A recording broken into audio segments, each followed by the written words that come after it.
Mini enthusiasts, how you doing? Now I know you are all having a great day because today it's Christmas Day, woohoo! And honestly, if I get this take wrong anymore, I'm gonna be unable to talk because I'm going through the mulled wine like no tomorrow. We're on about take 12. That's unusual for me. I usually always do it in one take. So I just wanted to come on and say Merry Christmas to you all.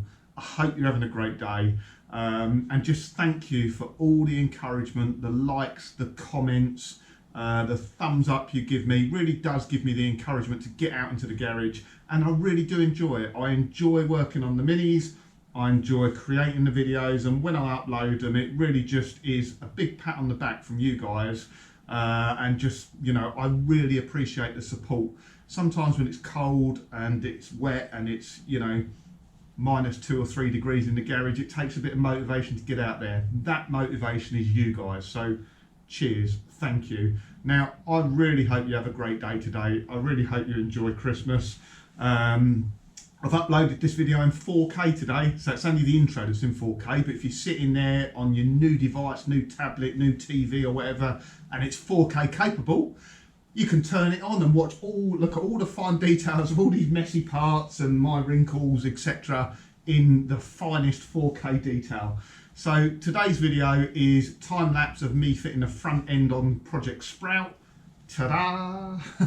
Here's one I made earlier. It's start to finish, so we're going to fit all the panels on the front and get them welded up, and we're almost ready for paint. So I'm not going to waffle on too much. Really do have a great day. Hope you enjoy your food, hope you enjoy your drink, and I will be back again tomorrow, Boxing Day, with another update. So thank you very much.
now has a front end.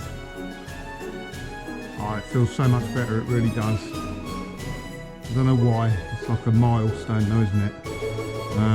Yeah, I'm not sure how long this episode will have been. There was quite a lot of faffing around though.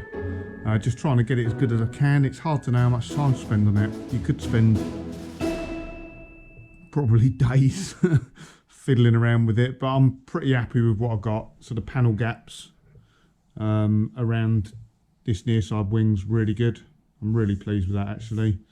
A panel gap is good. It's consistent the whole way down, but this door has spaces in, so I just need to take out one spacer I think just to pull it in a tiny little bit. But apart from that, front seams are all good. I was faffing around for ages with the bonnet because I didn't have a big enough gap there. It was really tight. So I've got a good gap each side now. It's still nice. It's a nice tight gap, which is good. Don't want it too tight, obviously. Round to this side again, panel gap round there's good. It's probably, when I look at it, it's a tiny little bit larger than the other one, but as much as I played around, I just could not get it exactly the same. And the A panel gap on this side is better. That's absolutely fine actually. I did make one error though, because I had that front panel up and down and was clamping it, unclamping it loads of times. What I did do was down there where the front panel mounts to the inner wing, I got both the brackets the wrong side, so I've had to drill the spot welds out. And I'll have to weld them back on now, which is a bit of a shame. Brand new panel, didn't really want to be drilling out the spot welds in it. But yeah, apart from that, I couldn't really see any other way of doing it. So it's only a couple of brackets anyway, so I just need to get that done. But yeah, I am really pleased. Like I say, it just feels so much better. I do still need to go round and put more spot welds in it. So at the moment, there's just enough spot welds to hold everything in place. So like the inner wings have not been fully spot welded yet. But it doesn't take long with a spot welder, to be honest. So hope you enjoyed this update. It's quite a big milestone. Onwards and upwards.